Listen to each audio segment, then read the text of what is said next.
তাহাজ্জুদ নামাজ পড়ার নিয়ম কি, কিভাবে পড়তে হবে এবং কত রাকাত পড়তে হবে এবং এর নিয়ত কি, কিভাবে আমরা নিয়ত করব, কিভাবে পড়ব, এটা আমরা অনেকেই জানি না।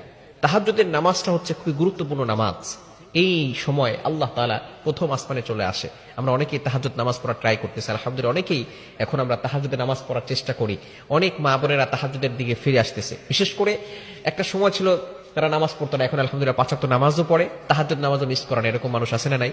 এরকম অনেক আল্লাহওয়ালা ব্যক্তি আছে বলেই আল্লাহ তাআলা এখনো দুনিয়াটাকে টিকিয়ে রেখেছেন।